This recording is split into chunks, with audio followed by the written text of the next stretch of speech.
Merci pour votre confiance et fidélité à la chaîne mère. Il est 7h à Bamako, 8h à Cotonou.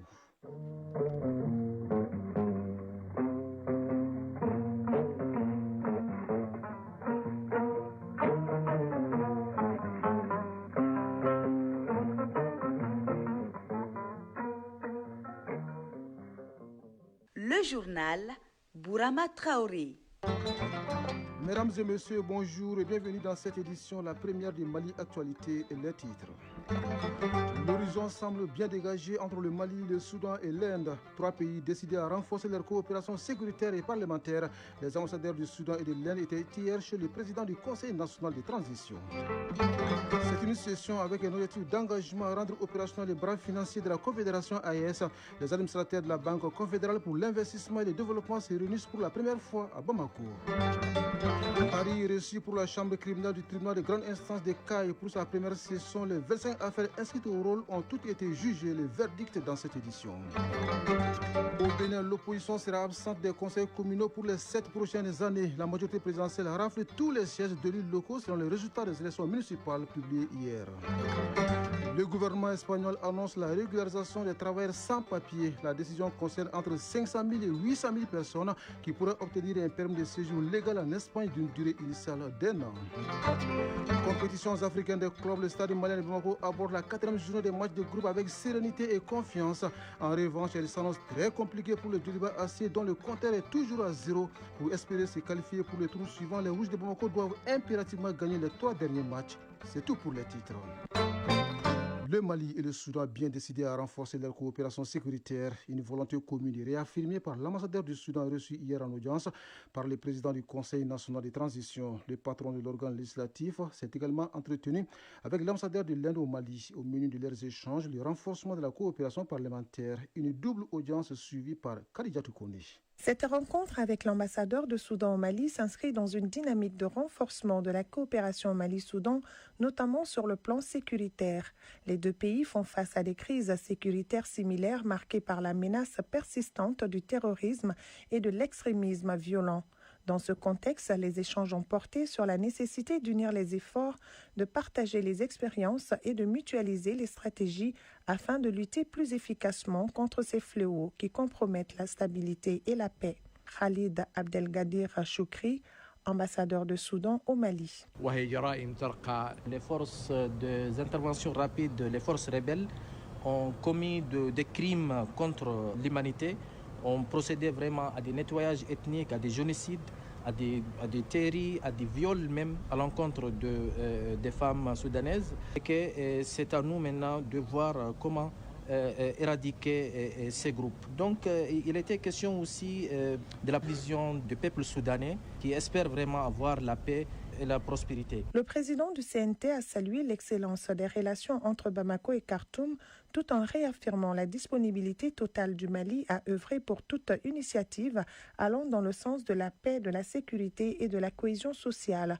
Le général de corps d'armée Malik Diaw a également insisté sur l'importance de la solidarité entre les États confrontés aux mêmes défis sécuritaires. Dans le même élan diplomatique, le président du Conseil national de transition a également reçu en audience l'ambassadeur de l'Inde au Mali.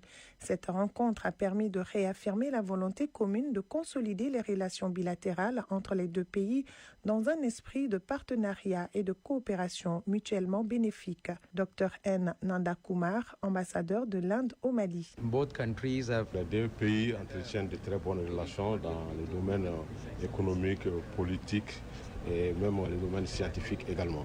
Les relations entre le Parlement indien et le Conseil national de transition constitue une partie importante des relations existantes entre les deux pays.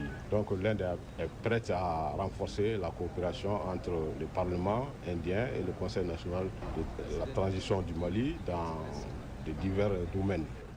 À travers ces différentes audiences, le CNT confirme son engagement à faire de la diplomatie parlementaire un levier majeur pour la paix, la stabilité et le rayonnement du Mali sur la scène internationale. La scène internationale, nous y restons. Au Bénin, les deux partis de la majorité, l'Union progressiste, le Renouveau et le Bloc républicain raflent les 1815 sièges d'élus locaux. La Commission électorale nationale autonome a publié hier dans la soirée les résultats des élections municipales du 7 janvier dernier. Les forces courrier pour un Bénin émergent obtiennent 0 siège. Quant au principal parti de l'opposition, les démocrates, il sera absent des conseils communaux pour les 7 prochaines années, puisqu'il n'a pas été retenu pour cause de dossiers irrécevables par l'institution électorale. Au même moment, au Nigeria, les ralliements au parti présidentiel, le congrès des progressistes APC, se multiplient à un an des élections générales. Désormais, 30 gouverneurs sur les 36 qui comptent le pays soutiennent le président Ahmed Bola Tinubu pour sa réélection. Le chef de l'État a aussi reçu en début de semaine le soutien du fils de l'opposant historique Abubakar Atiku. Pendant ce temps, en Ouganda, le gouvernement rejette les accusations de répression politique. Dans un communiqué publié hier, le ministre de l'Information défend les arrestations en cours et la coupure d'Internet. Il dit agir contre des gangs criminels qui auraient voulu s'aimer le trouble après le scrutin. Le communiqué salue également la bonne tenue du vote du 15 janvier malgré quelques incidents. De la politique à la culture, rendons-nous en France où la restitution des biens culturels volés ou acquis de manière illicite va être facilitée par une loi cadre examinée ce mercredi au Sénat en séance publique. Chaque restitution doit aujourd'hui faire l'objet d'un nouveau texte voté au Parlement appelé loi d'espèces. Une procédure jugée longue et compliquée qui ne permet pas de répondre correctement aux demandes de restitution en provenance des pays qui souhaitent reconstituer leur patrimoine et se réapproprier leur histoire. En attendant l'adoption de cette loi, le gouvernement espagnol annonce la régularisation des travailleurs sans papier. La décision concerne entre 500 000 et 800 000 personnes. Ce processus adresse aux ressortissants étrangers qui auront séjourné en Espagne pendant au moins 5 mois avant le 31 décembre 2025. Les demandeurs d'asile qui auront déposé leur dossier avant le 31 décembre 2025 pourront également en bénéficier. Les personnes qui remplissent les conditions requises pourront obtenir un permis de séjour légal en Espagne d'une durée initiale d'1 an. Après cette période, elles pourront passer au statut prévu par la réglementation en matière d'immigration selon le ministre de tutelle. L'immigration est un sujet également d'actualité aux États-Unis, tout comme la menace d'intervention militaire en Iran. Le président Donald Trump a affirmé hier que le pouvoir iranien veut négocier avec le déploiement d'une force navale américaine dans le Golfe. Dans un appel mardi avec le prince héritier saoudien Mohammed Ben Salman, le président iranien Massoud Pezeshkian a averti que les menaces des Américains n'aboutiraient à rien d'autre qu'à l'instabilité pour eux. De son côté, le prince saoudien a indiqué que le royaume ne permettrait pas que son espace aérien ou son territoire soit utilisé pour des actions militaires contre l'Iran. Nous restons aux États-Unis où le pays a commencé à débloquer des fonds vénézuéliens jusqu'ici gelés par des sanctions, selon la présidente par intérim Delcy Rodriguez.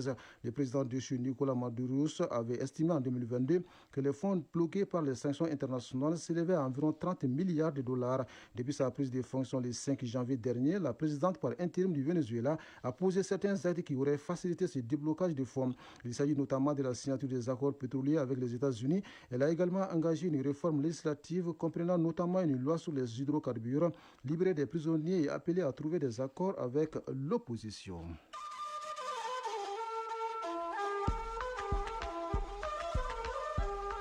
AES Actualité.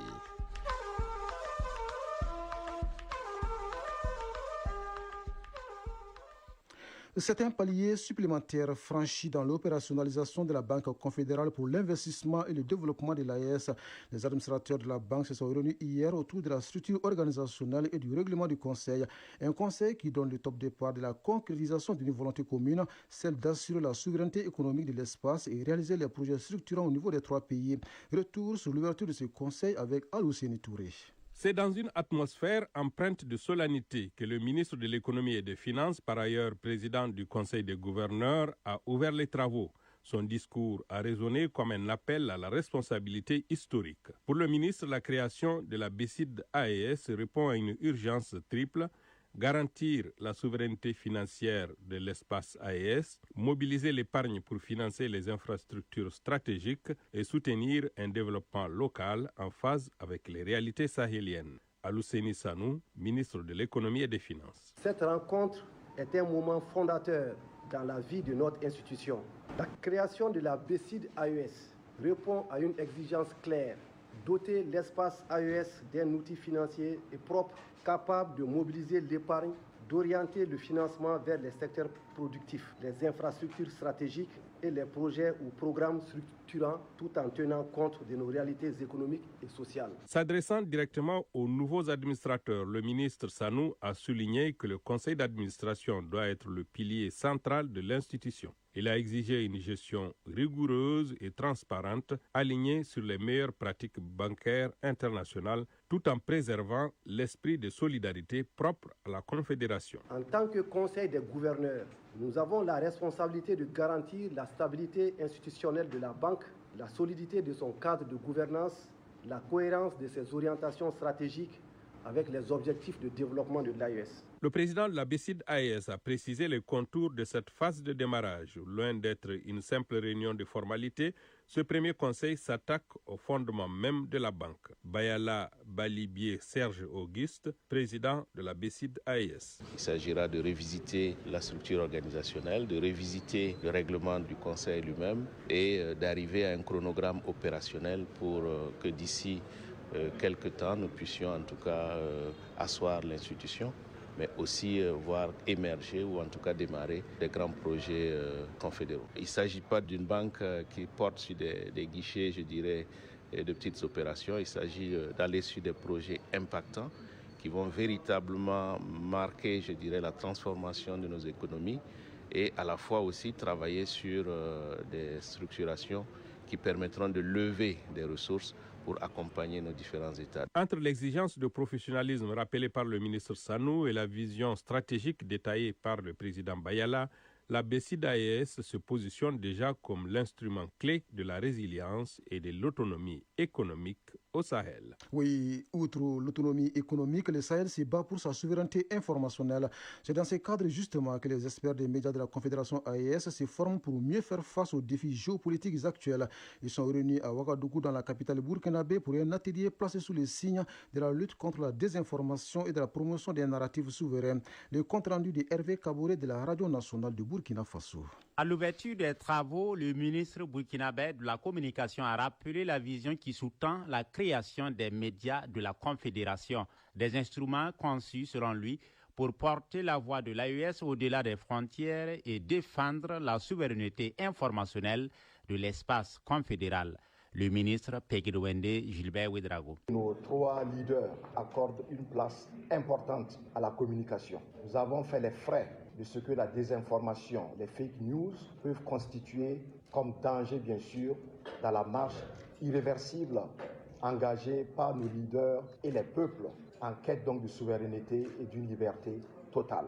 Aujourd'hui, des actions très emblématiques ont été menées. Des avancées considérables ont été enregistrées. Il s'agit notamment de la radio Dande AES basée à Ouagadougou et la télévision AES installée à Bamako. Pour le ministre, malgré les avancées et les actions emblématiques déjà enregistrées, le combat pour une information juste et équilibrée reste un enjeu majeur face à une partie de la presse internationale qui l'estime en décalage avec la réalité du terrain. Aujourd'hui, nous avons réuni les experts pour continuer, bien sûr, à les sensibiliser, à renforcer leurs capacités sur les enjeux de la géopolitique actuelle. Ces experts, chacun à son niveau, avec l'expérience, les qualifications que chacun a, nous voulons qu'ensemble, ils puissent mettre cela en commun et que nous puissions renforcer notre stratégie de communication pour barrer la route à la désinformation, non seulement, mais aussi communiquer pour mettre en exergue tout ce qu'il y a comme innovation, tout ce qu'il y a comme réalisation au sein de l'espace confédéral. Au cours de cet atelier, les experts travailleront à l'harmonisation des approches et au renforcement des capacités des acteurs des médias de l'AES. Les échanges devraient également déboucher sur la signature de protocoles d'accord entre les médias publics des États et les médias AES pour faciliter le partage d'informations et de programmes. Une démarche qui vise à consolider un récit commun fondé sur les valeurs, les réalités et les aspirations des peuples de l'espace AES. Oui, parmi les aspirations des peuples de l'AES, de l'espace AES, la paix et la sécurité. Au Niger, les femmes se mobilisent en faveur de la défense de la patrie, de la préservation de la souveraineté nationale et du renforcement de la cohésion sociale. Elles viennent d'organiser une journée d'engagement et de soutien aux autorités de la transition. Awa Sifa de la Voix du Sahel nous raconte. Cette rencontre a rassemblé de nombreuses femmes issues de divers horizons venues exprimer leur attachement à la paix, à la souveraineté nationale et à la défense des intérêts du Niger. Organisée par les femmes conseillères du Conseil consultatif de la Refondation en collaboration avec l'ensemble des femmes du Niger, cette journée a pour but de soutenir la défense de la patrie et la dynamique de la Refondation nationale. Madame Ibrahim Aïssata Tahirou, présidente du comité d'organisation. Ce rassemblement n'est pas symbolique ni conjoncturel. Il constitue un acte de conscience nationale, un engagement collectif volontaire et un signal clair adressé à l'intérieur comme à l'extérieur.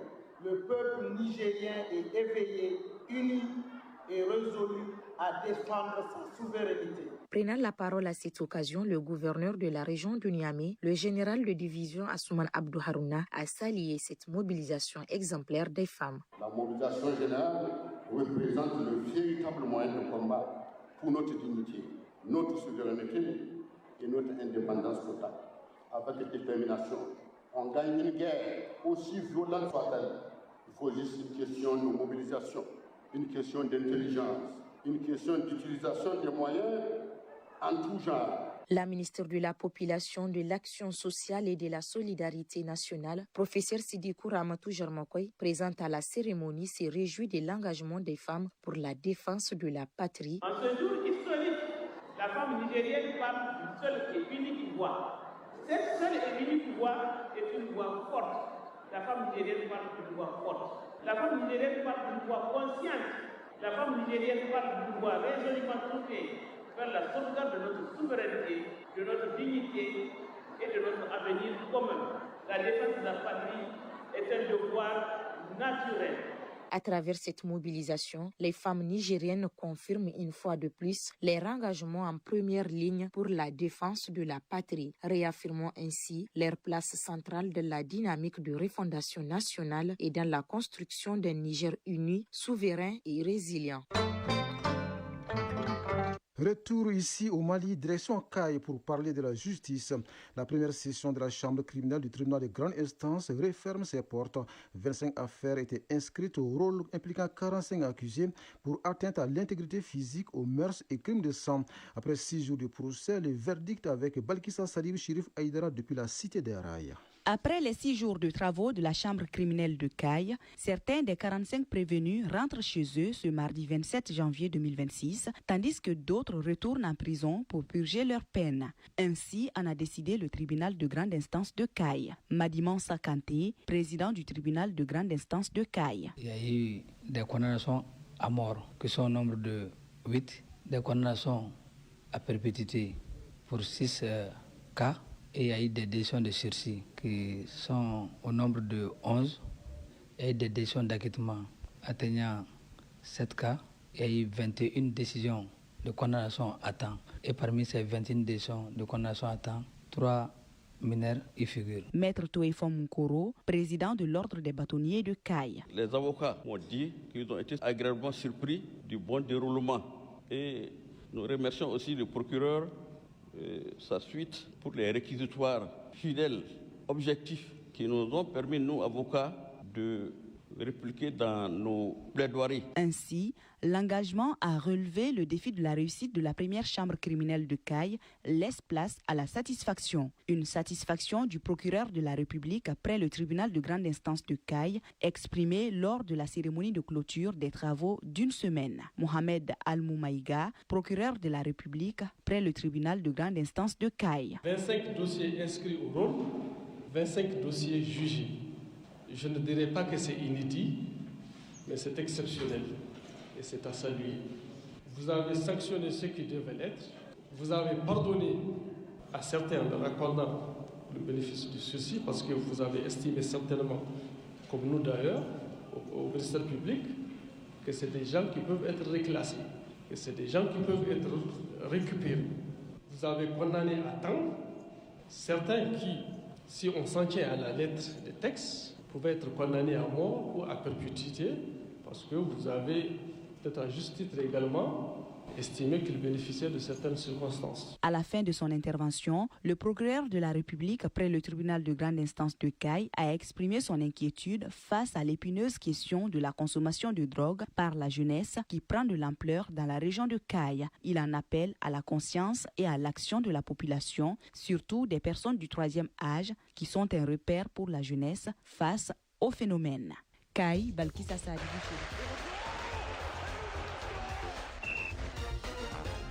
Compétitions africaines des clubs, le Stade malien de Bamako et le Djoliba AC jouent ce week-end dans le cadre de la 4e journée des matchs de groupe.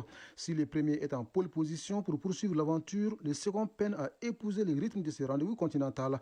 Pour espérer se qualifier pour le tour suivant, les Rouges de Bamako doivent impérativement gagner les 3 derniers matchs. C'est ce que nous dit Aladjo Martina qui signe la page sport. Traditionnelle conférence de presse mensuelle, le ministre en charge des sports était devant la presse hier. Occasion pour le ministre de revenir sur l'organisation autour de la participation du Mali à la CAN qui aura été à la hauteur des attentes. Abdul Kassim Ibrahim Fomba est au micro de Fotiki Tunkara. La CAN qui a mobilisé des dizaines de milliers de Maliens ici au Mali dans le cadre de suivi à travers les fan zones qui ont été installées ici à Bamako et même à travers les régions. Mais également plus de 150 Maliens qui se sont rendus au Maroc pour suivre la CAN directement là-bas. Donc ça a été une grande mobilisation. Donc de façon globale, nous avons eu à mobiliser 239 442 950 francs CFA. Sur ces mobilisations, il y a des billets d'avion qui ont été achetés, l'hébergement qui a été payé. On a intégré également le transport local, y compris les tickets d'entrée. Donc on a bonifié un peu les tickets d'entrée pour permettre aux Maliens qui vivent au Maroc de pouvoir en profiter. Football, compétition africaine des clubs, les rencontres de la 4e journée de la Ligue des champions et de la Coupe de la Confédération sont prévues samedi et dimanche sur le continent.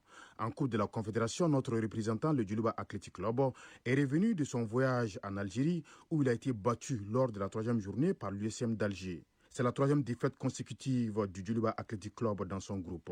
Les Rouges de Bamako, qui reçoivent ce dimanche le club algérien de l'USM d'Alger lors de la 4e journée, ne sont certes pas encore éliminés, mais n'ont plus droit à l'erreur. Le Djoliba AC doit impérativement gagner les 3 matchs restants dans l'espoir de poursuivre la campagne en Coupe de la Confédération. En Ligue africaine des champions, les voyants sont ouverts pour le Stade malien de Bamako, qui, après 3 journées dans son groupe, domine les débats avec 7 points. Victorieux dimanche 2-0 du club angolais de Petro de Luanda lors de la 3e journée, le Stade malien de Bamako a voyagé hier mardi pour l'Angola en vue de la rencontre de la 4e journée où il sera l'hôte de Petro de Luanda samedi. Et l'entraîneur camerounais du Stade malien de Bamako, Moril Mezangjoa, estime que la pression sera plutôt dans le camp du club angolais. Aussi, il a donné des éclairages à ceux qui pensent qu'il privilégie la compétition africaine plus que le championnat national. J'ai bon espoir que l'avenir nous réserve des lendemains meilleurs. Puis nous avons déjà mis sur pied le dispositif du match retour avec 2 hypothèses. On s'est dit, au cas où on aurait fait nul ici, voilà comment on va aborder le match retour. Au cas où on aurait gagné, voici comment on va aborder le match retour. La pression est de leur côté. Nous allons jouer non seulement libérés, mais nous allons pouvoir jouer comme les premiers. Beaucoup de gens diront que nous avons gardé des joueurs derrière et beaucoup des langues se sont déliées pour dire qu'il y a des joueurs qui ne jouent que la Ligue des champions. Non, non, non, non. À la vérité, on n'a pas gardé des joueurs pour le championnat et des joueurs pour la Ligue des champions. Terminons par la Ligue européenne des champions, dont la première étape s'achève ce soir au terme de la 8e journée. Au total, 18 rencontres sont au programme à partir de 20h. L'enjeu de cette 8e et dernière journée est de déterminer les équipes du top 8, c'est-à-dire les 8 clubs qui seront qualifiés directement pour les 8e de finale. Ensuite, il s'agira aussi de déterminer les formations qui vont devoir passer par les barrages et celles qui seront définitivement éliminées. En tout cas, le suspense est total ce soir lors de cette ultime journée. Par rapport aux 18 affiches, nous pouvons retenir entre autres Borussia Dortmund, Inter Milan, Paris Saint-Germain, Newcastle, Benfica, Lisbonne, Real Madrid, Manchester City, Galatasaray, FC Barcelone, FC Copenhague, Athletic Bilbao, Sporting Lisbonne, Club Bruges, Olympique de Marseille, Monaco, Juventus de Turin et Naples, Chelsea. Avant cette dernière journée, seuls Arsenal et le Bayern Munich sont officiellement qualifiés pour le top 8, c'est-à-dire en huitième de finale. Par contre, les clubs éliminés sont Kairat Almaty, Villarreal, Slavia Prague et Eintracht Francfort d'Allemagne.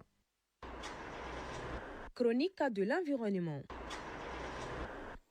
La chronique de l'environnement de ce mercredi revient encore sur l'agroécologie, une approche qui combine une discipline scientifique et un ensemble de pratiques concrètes visant à concilier performance économique et respect de l'environnement.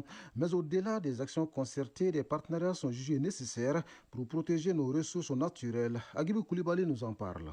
La collaboration entre le RESAPAC et l'ONG Gioli Devenir illustre cette dynamique collective. Pour Mme Djeneba Diallo, coordinatrice du RESAPAC, la synergie entre Gioli Devenir renforce leur capacité à structurer les producteurs et à consolider les marchés agroécologiques. Le RESAPAC est différent et unique au Mali et à Bamako aussi, parce que nous intervenons à Bamako. Là, le RESAPAC met des marchés hebdomadaires. Nous ne nous limitons pas seulement en accompagnant les producteurs ou les transformateurs. Non, on les accompagne à produire les produits frais, les produits transformés en suivant des règles. Parce que dans notre réseau, nous avons un label qui est contrôlé par les autres membres. Donc, c'est un label interne pour qu'il y ait un produit de qualité qui soit mis sur nos différents marchés. Joël Simonet, coordinateur de l'ONG Gioli Devenir, abonde dans le même sens. Actuellement, on a 2 associations de femmes du côté de Banankoro qui avaient un jardin et qui n'arrivaient plus à subvenir même à leurs besoins avec ce jardin. Les pompes tombaient en panne, on n'avait pas les moyens de réparer, on n'arrivait pas à vendre assez sur les marchés pour avoir un revenu. On n'avait pas beaucoup d'activités complémentaires, donc on est arrivé, on a réparé un peu les pompes, on a mis 2 formateurs qui leur correspondent, c'est-à-dire c'est un jeune qui est sorti d'école avec une dame qui a déjà de l'âge et qui a déjà de l'expérience, qui pouvait arriver à comprendre leurs demandes, leurs besoins et qui petit à petit, on a arrivé à améliorer leur marché.